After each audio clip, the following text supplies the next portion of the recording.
సంక్రాంతికి మా డ్యాడీ, మా చెల్లి హైదరాబాద్ నుంచి వచ్చారు. వాళ్ళకి బీచ్ అంటే చాలా ఇష్టం.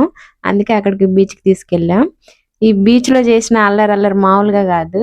ఒక లాంగ్ వీడియో తీసి నా ఛానెల్‌లో అప్‌లోడ్ చేశాను. ఎవరికైనా చూడాలి ఇంట్రెస్ట్ ఉంది అనుకుంటే వెళ్లి చూసేయండి. బీచ్ పక్కన లైట్ హౌస్ కూడా ఉంది. అక్కడ గూడా వెళ్ళాము. మాకు ఈత రాకపోయినా సముద్రంలోకెళ్ళి చేపలెలా పట్టాం. ఆ చేపలు గూడా మా డ్యాడీ వదలలేదు. దాన్ని ఫ్రై చేసుకొని తినేసాడు. దానికి స్నానం చేపిచ్చి, పసుపు, కారం అద్ది ఫ్రై చేసుకొని తిన్నాడు. ఇంకా హైదరాబాద్ రిటర్న్ వెళ్ళే టైం అయిపోయింది. వాళ్ళొచ్చినప్పుడు ఎంత హ్యాపీగా ఫీల్ అయ్యానో, నాకు ఈ 3 రోజుల పండుగ 3 నిమిషాల్లో అయిపోయినట్టుంది. మిగతా రోజుల్లో మాత్రం ఇంకా టైం అవ్వట్లేదా అనిపిస్తది. వాళ్ళెళ్ళేటప్పుడు నా గుండె చెరువయిపోయిందనుకోండి అసల. మా ఆయన బకెటేసి తోడేసాడులెండి ఆ నీళ్ళని. లేపోతే మళ్ళీ గుండెకి బొక్క పడిపోతే. ఇక్కడ ఇంకా బస్‌కి టైం ఉందని పక్కకొచ్చి మాట్లాడుకుంటున్నాం. మా ఆయన వీడియో తీస్తున్నాడు. చీకట్లో తీస్తున్నాడు. ఇంక మొఖాలేం కనిపిస్తాయి.